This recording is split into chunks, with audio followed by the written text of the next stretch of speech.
from Austria's mightiest peaks, formed by powerful natural forces,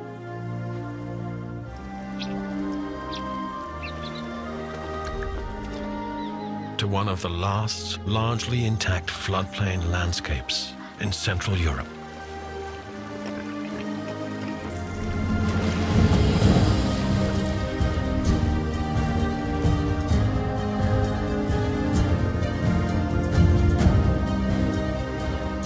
From an imposing, captivating world shaped by the Ice Age,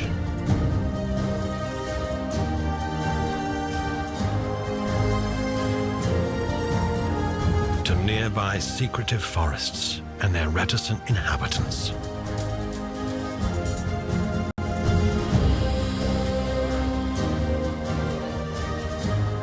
Vast sun-baked plains that provide refuge for innumerable creatures, large and small.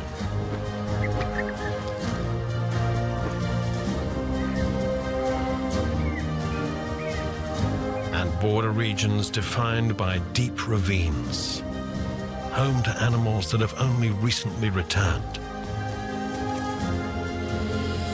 All of these regions have their own landscapes, history, flora and fauna. But the 6 Austrian national parks share a common goal: to preserve Austria's wild heritage and to rise to the challenges of the future.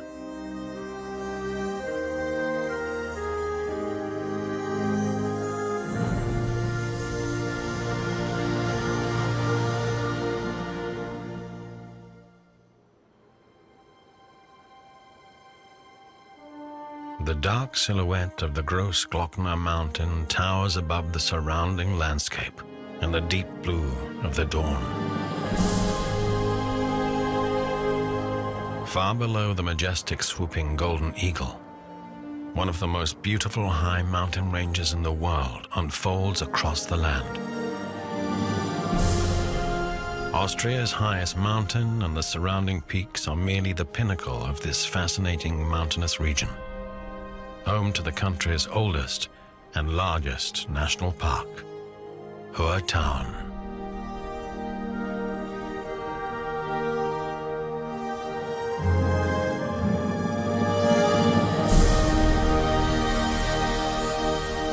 The region's pristine, almost untouched nature owes its continued existence to the efforts of 2 pioneers and the civil disobedience of many. The first parcels of land for a future nature reserve were purchased in 1913 at the behest of August Prinzinger, a politician from Salzburg. Before long, Albert Wirth, a successful industrialist from Carinthia, donated the funds to buy up the region around the Großglockner. In 1971, the state governors of Carinthia, Salzburg and Tyrol signed an agreement allowing for the establishment of a national park across state borders.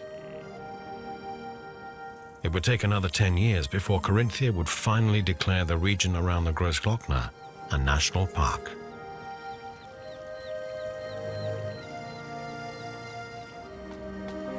These days, perhaps the most famous inhabitants of the park are the alpine ibex, despite the fact that by 1800 they were almost eradicated in the Alps due to local superstitions and their relevance for traditional medicines. Reintroduction efforts began in the early 20th century and proved to be one of the first great conservation successes. These days, approximately 40,000 of these elegant climbers once again roam the Alps.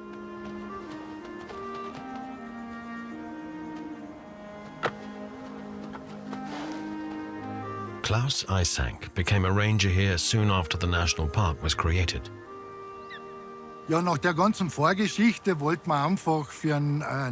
After this long, drawn-out process, we were determined to achieve international recognition of the Hohe Tauern National Park. We had to establish a hunting reserve, which we did in association with the WWF in Malnitz in the Seebachtal Valley in 1991. There then followed 10 years of discussions and negotiations, particularly with the local Carinthian hunters, which proved to be essential to the success of our efforts. In 2001, we leased 25,000 hectares of hunting reserves. These days, This area is used for wildlife management rather than conventional hunting. Wildtiermanagement und nicht die herkömmliche Jagd. Every spring, a thunderous noise echoes across the national park. It is the sound of the spectacular Krimla waterfalls that descend 380 meters into the deep.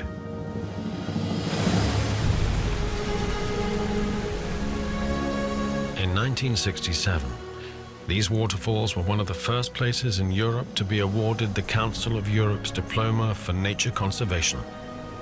Located in Salzburg, they became part of the national park in 1984. It would take 8 more years for the national park to extend into neighboring Eastern Tyrol. This only became possible after local inhabitants protested against the planned construction of a power station in the Dorfertal Valley.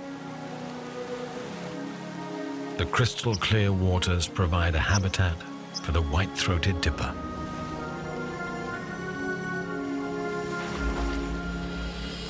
In spring, these elegant divers are on the lookout for particularly nourishing prey, mayfly larvae.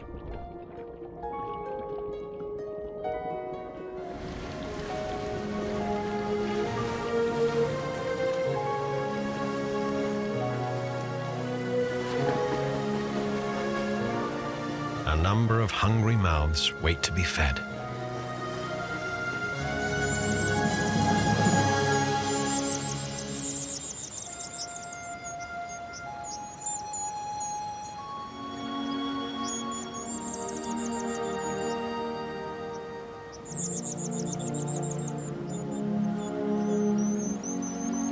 Providing a constant supply of food is a stressful business, and disputes over the best places are frequent.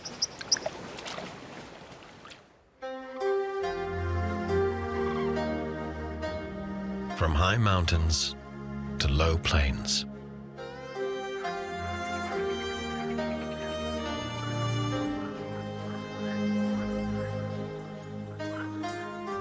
and the Neusiedlersee Seewinkel National Park, which borders the Hungarian National Park, Fehértőhonság.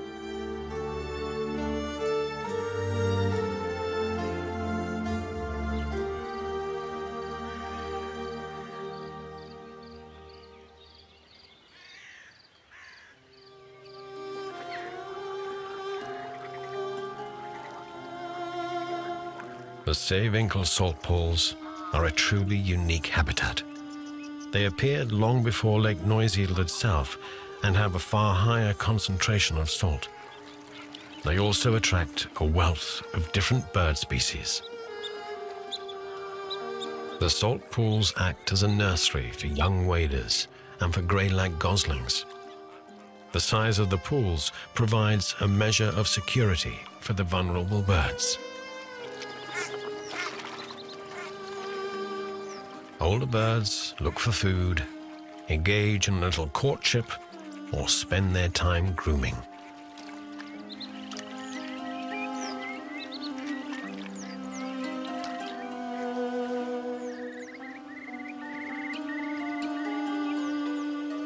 When evening falls, other animals appear along the edges of the pools.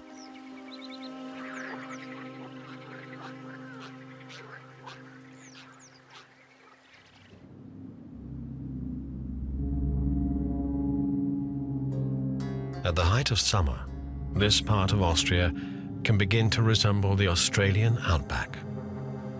Dry, cracked land as far as the eye can see. At first glance, this would appear to be a dramatic harbinger of climate change. In fact, it is a recurring phenomenon. As the water evaporates below the hot summer sun, the salt in the pools begins to crystallize and form bizarre sculptures.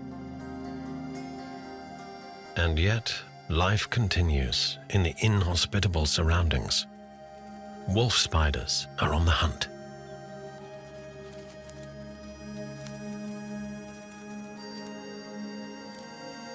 Tiger beetles are safe from the spider's attentions. After a little personal hygiene, the beetle goes in search of small insects for breakfast.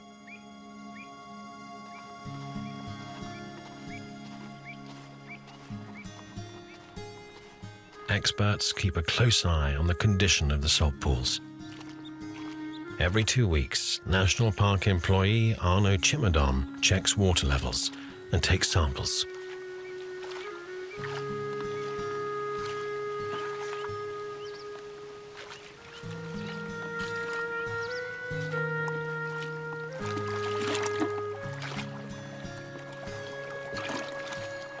Particular attention is paid to the fairy shrimp that inhabit these pools. Even after long periods of drought, these ancient crustaceans flourish in warm salt water in ideal conditions. Die Uhrzeitkrebse sind sehr wichtig, weil das ist eine The fairy shrimp are an important part of the diet of many wader species, particularly the pied avocet. It is perfectly normal for a salt pool to dry out every now and then. The problem is that salt pools rely on groundwater for their existence.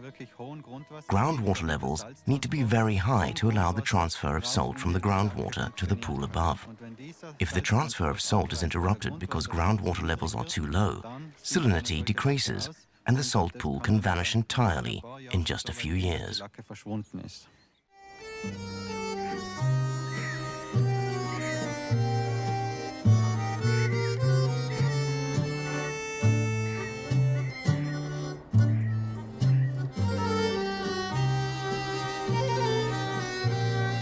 The salt pools are just one compelling feature of the landscape here. In the meadows of the national park, surrounded by fields of potatoes and other vegetables, one particular bird species cuts a dashing figure every spring.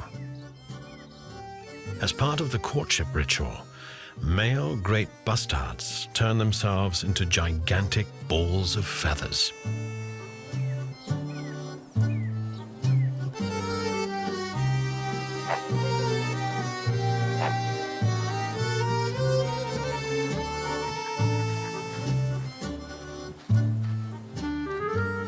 The birds can grow to heights of more than a meter. At this time of year, they are so intent on finding a partner that they completely ignore others with a slightly less decorative approach to finding a mate.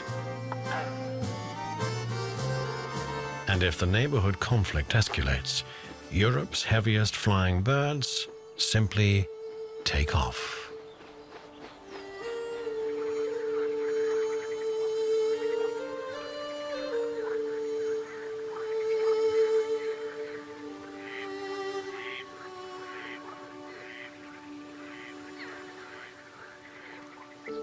Not far away, two of the Neusiedlersee-Seewinkel National Park's more colorful inhabitants take a short break from their busy workday.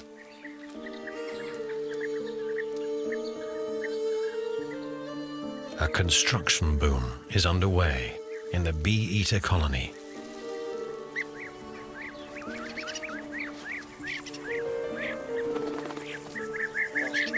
And there are hungry mouths to feed.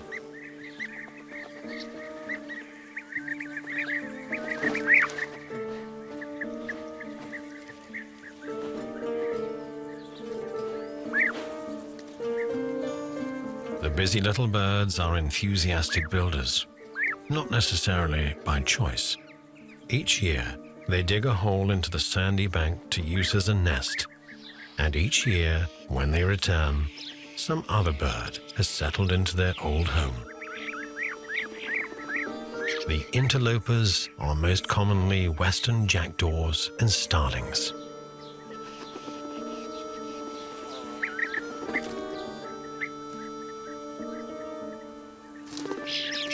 Despite the potential for conflict, life here is usually a harmonious affair.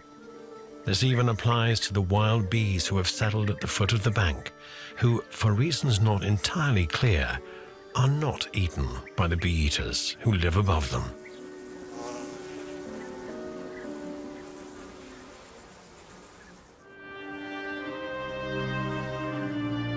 From the hot plains of eastern Austria to the cold mountains at the heart of the country, the Gesäuse National Park in the state of Styria, Austria's youngest national park. Here, the landscape bears the scars of the last ice age. These days, clouds collect at the entrance to the Gesäuse Mountains, where thick ice once butted up against the great limestone formations.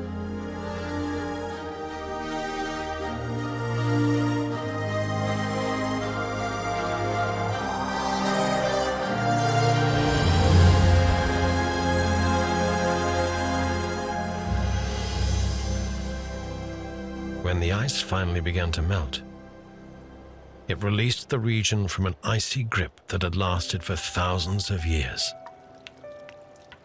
The unusual climate of this borderland between ice and stone gave rise to an equally unusual world of flora and fauna.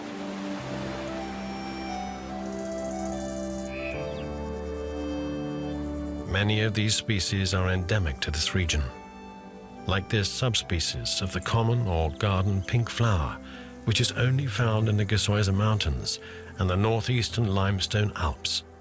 The Austrian bellflower similarly thrives here, covering the slopes in a thick carpet of brightly colored blossoms.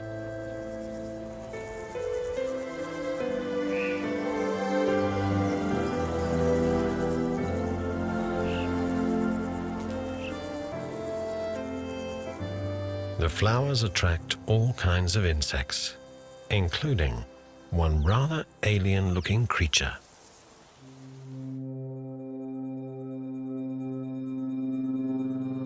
This is an endemic species of harvestman, or daddy longlegs. Unlike other arachnids, which have 8 eyes, this harvestman makes do with just 2.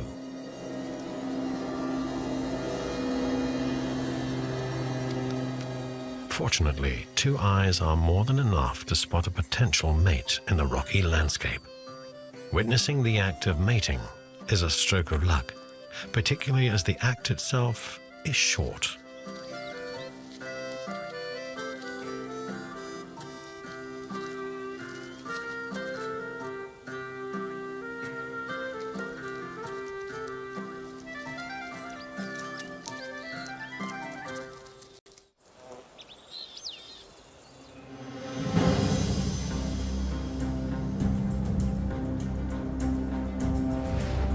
Far above, golden eagles circle leisurely, borne aloft by the morning's thermal currents. The elegant birds of prey drift effortlessly above a world of rocky ridges and steep slopes. Despite their majestic appearance, humans once considered these kings of the air little more than competitors for food and a danger to livestock, and hunted them mercilessly.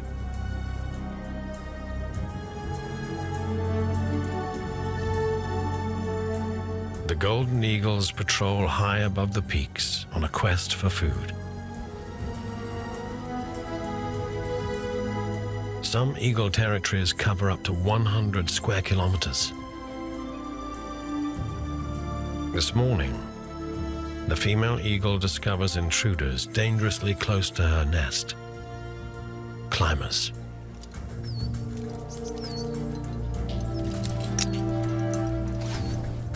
Fortunately, the climbers are here to help rather than harm the eagles. The group consists of National Park staff members and scientists from the Max Planck Institute for Ornithology and has come to attach a transmitter to a young eagle.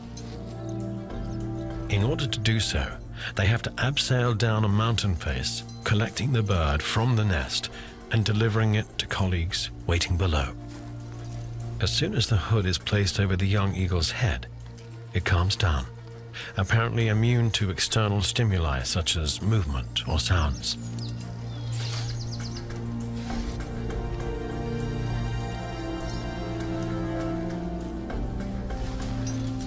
Belay was perfect, thank you. I am on the ground and safe. At the foot of the rock face, the scientists check to ensure that the bird is healthy, weighing and measuring it. It is also tagged with an identification band.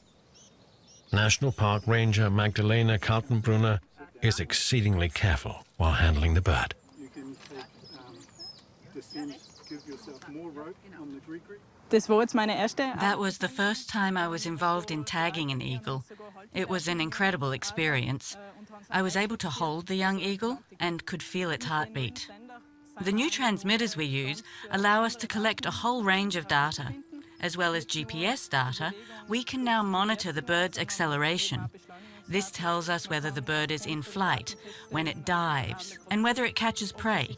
We can determine whether a hunt is successful or not.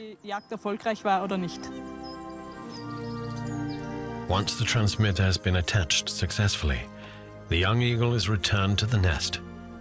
When it takes to the air, the National Park staff will be able to determine when and where it establishes its own territory.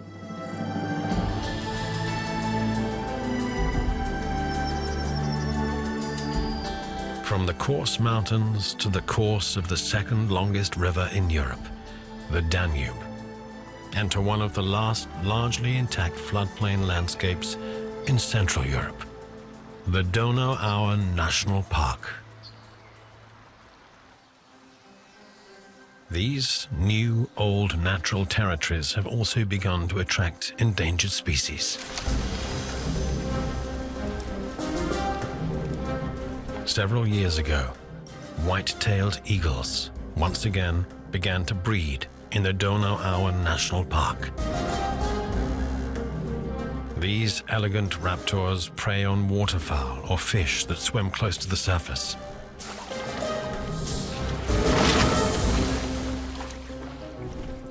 But not every fishing expedition is successful.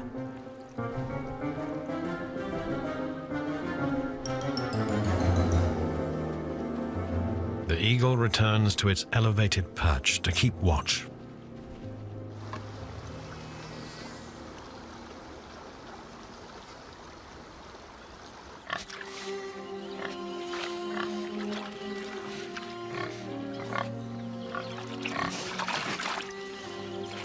Life in this new, more dynamic floodplain landscape is marked by constant change. The death of one animal allows others to thrive. The wild boars are probably the least fussy eaters here. Given the opportunity to feast on fresh protein, even the young boars tuck in, if the older animals allow it.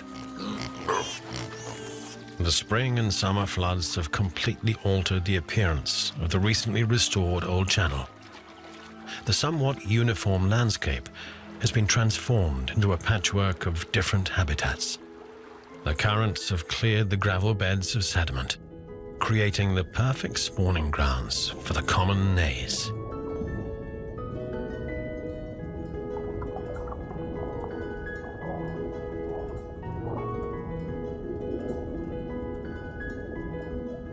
The loose gravel riverbed and the rapidly flowing currents create perfect conditions for young fish to thrive.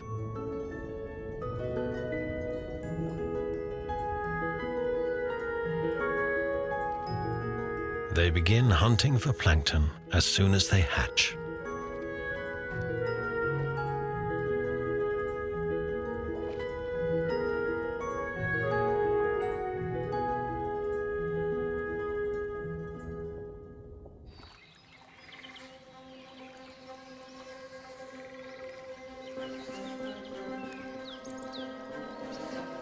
Meanwhile, the white-tailed eagle launches another attack.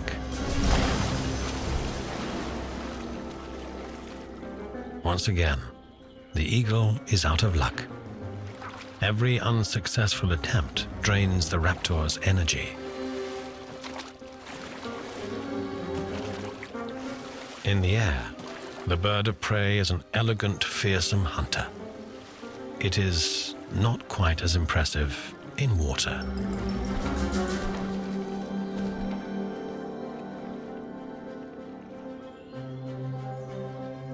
Third time lucky, perhaps.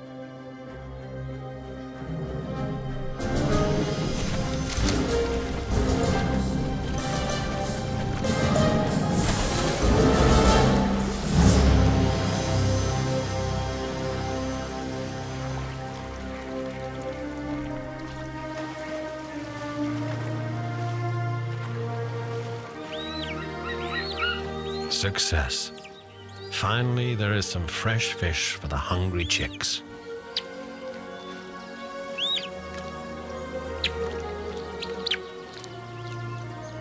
Young white-tailed eagles are remarkably resilient. All of the chicks in a single clutch regularly survive, which is not the case for other smaller raptor species. The older birds take great care of the chicks. In just a few weeks, the young eagles will begin exploring the branches around the nest as they practice beating their wings in preparation for flight.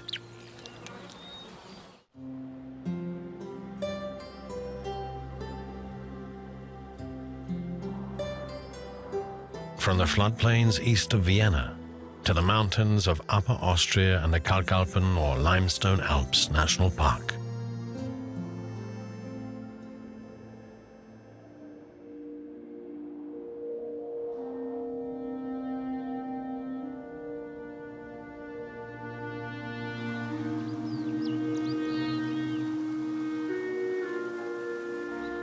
The prevalent spruce and fir trees are interspersed with patches of fairy tale alpine riparian woodland.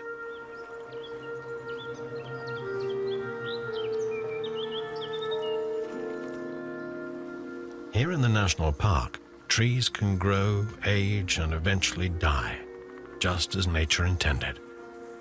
The rotting trunks go on to provide sustenance and refuge for a variety of species. The presence of these so-called primeval forest relict beetles indicates that the woodlands are now gradually becoming healthy, old-growth forests. The Kalkalpen National Park is renowned for its many European beech trees, including one particularly famous example. It is the oldest European beech tree in the Alpine region and dates back to before Christopher Columbus embarked on his voyage to America. The colorful mixture of old and new, of coniferous and deciduous trees, is the foundation of a truly natural forest in future. Dead wood plays an important role in maintaining healthy woodlands and giving life. Insects and microorganisms break down the wood, turning it into fertile humus. Badgers then build their sets in grounds fertilized by this very humus.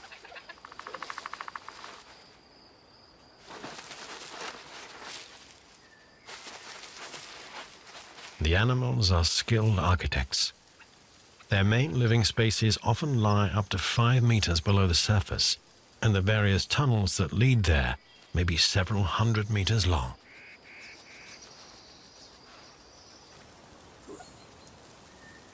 A badger set is often built to last, with new generations adding new chambers as required. With so much work to be done, opportunities for grooming are few and far between. High above the set, the Eurasian three-toed woodpeckers are also busy establishing a new home.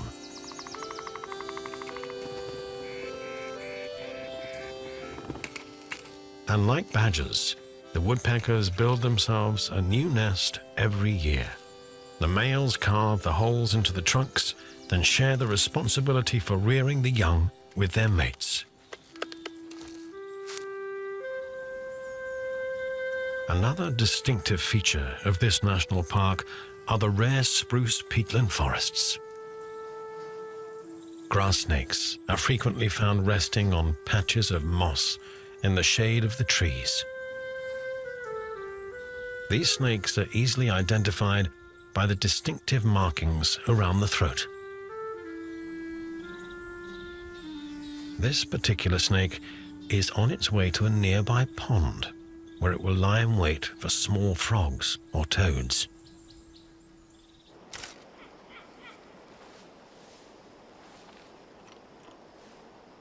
Another animal established a new home in the national park for the first time in 2011.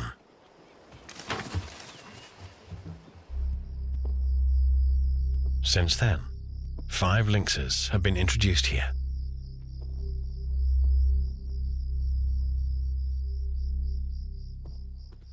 Christian Fuchsjäger works for the national park and knows the animals well. Some of the lynxes wear transmitters so that they can be tracked.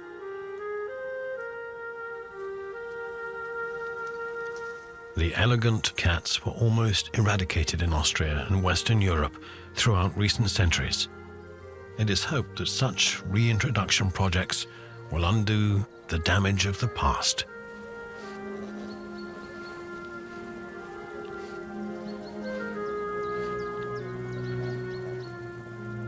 Sure enough, initial results are promising.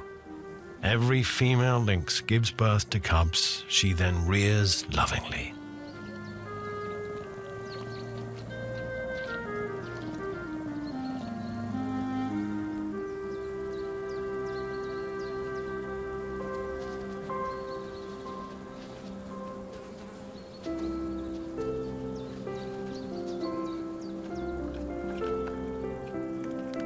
As they grow, the young lynxes sniff, taste, and examine everything they can get their paws on. Like domestic cats, lynxes show an incredible interest in their surroundings from a young age.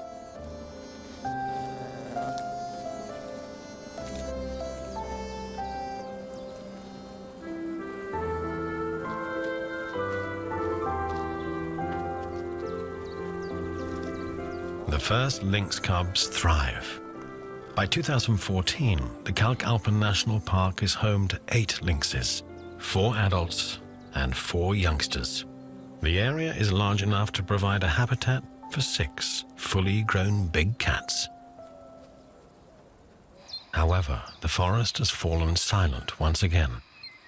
2 of the lynxes were killed illegally, others simply vanished. In recent years, there's been no sign of new cubs. Initial examinations suggest that the remaining lynxes may be too closely related.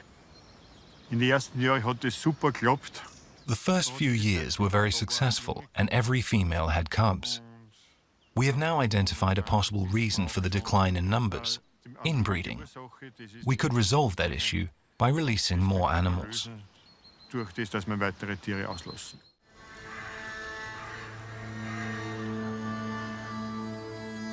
From the heart of Austria to the outer edges, and the country's smallest national park, the Tajatal National Park on the border to the Czech Republic, where the extension of the park is known as Národní park Podyjí.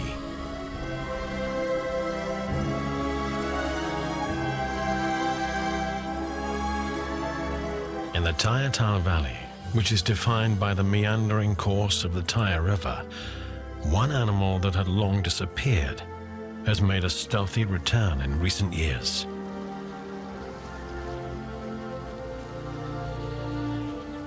The European wildcat.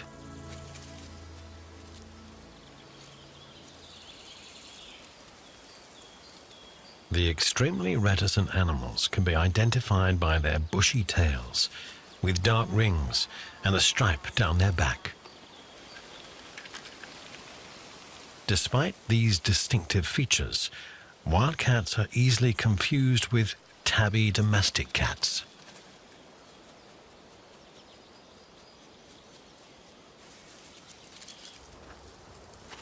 In fact, only genetic analysis can establish whether the feline truly is a wildcat. However, it can be difficult to access genetic material from the notoriously shy forest inhabitants.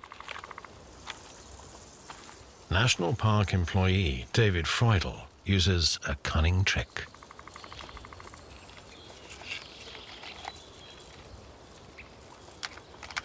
He installs a camera trap with motion sensors and points it at a rough stick he has treated with valerian.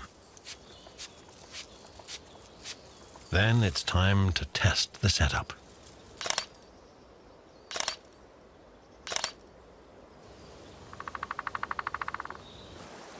Days pass before anything happens.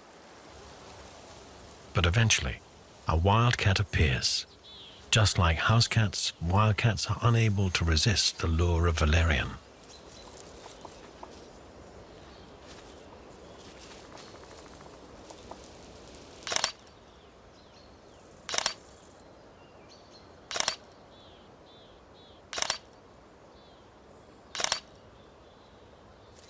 The experiment is a resounding success.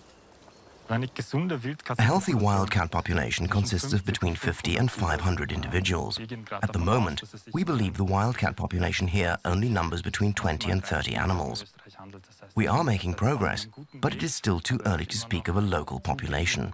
Wildcats are demanding animals and require quiet, varied, and natural forest habitats to thrive. In addition, the various habitats have to be connected. It's not enough to create isolated conservation areas. We also have to ensure it is possible to move from one to another.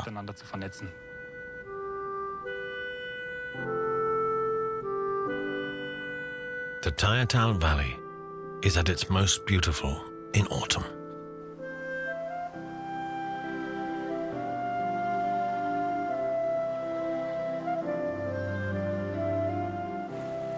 Among the colorful oak and beech tree leaves, a well-camouflaged animal is on the move. A female fire salamander. Fire salamanders were once said to have supernatural and even demonic abilities. One possible explanation is that they're able to emit toxins from glands located behind their ears.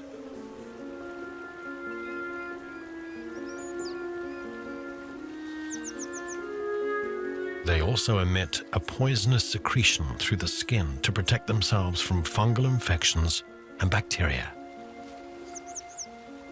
The fire salamanders tend to settle into a single territory and stay there, and are mainly active in the evening, at night, and on cloudy days.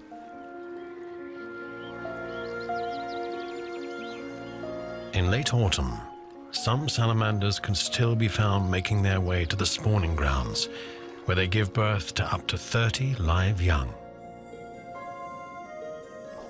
As the environment the fire salamander offspring grow up in is cool, the transition from water inhabitants with gills to land inhabitants with lungs can take up to half a year.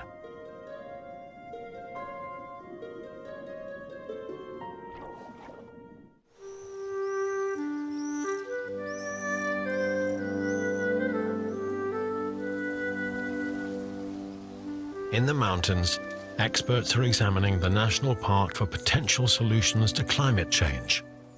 Staff members from the Austrian Federal Research Center for Forests and from the Tayatal National Park are on a quest to find the oak trees most resistant to heat and drought.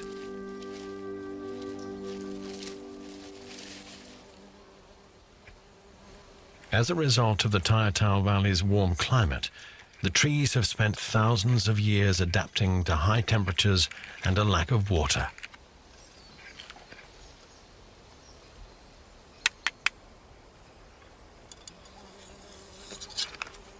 Core samples are taken from promising trees and analyzed.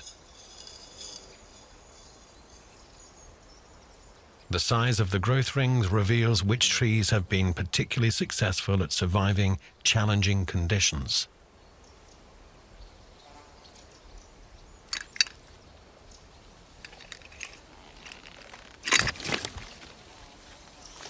The acorns of these trees are harvested using a form of catapult, and then reared in a plant nursery.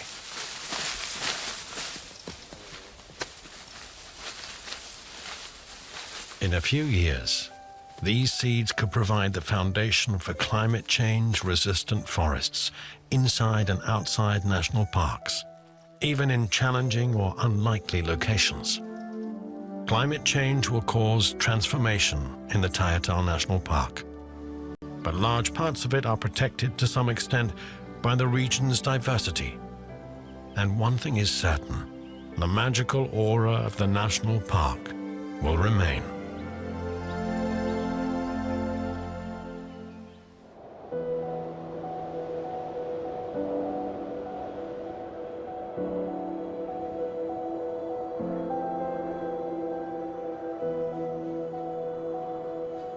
Finally, it's time to return to where it all began, the Hohe Tauern National Park.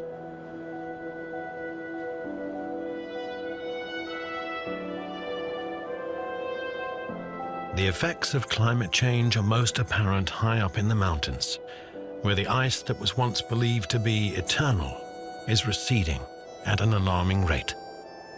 High summer temperatures, increased solar radiation, and far longer thaws have left their mark on the landscape.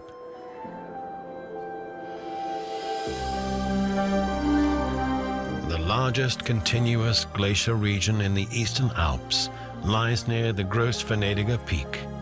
On a pleasant autumn day following gentle snowfall the night before, the mighty ridge is covered in glittering white. However, just a few kilometers away on Austria's longest glacier, it soon becomes clear that this is the exception rather than the rule.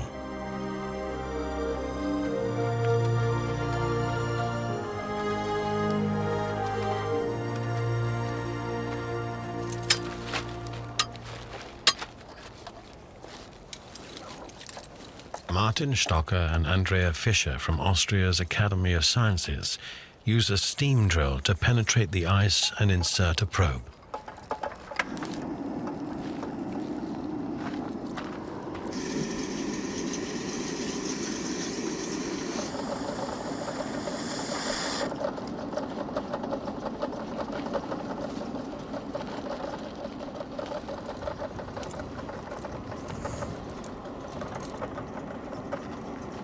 Initial measurements taken in 1998 revealed that the glacier was just 50 to 70 meters thick at the time.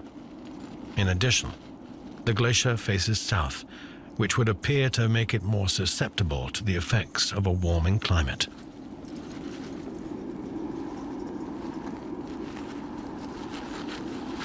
The drill quickly chews its way through the ice.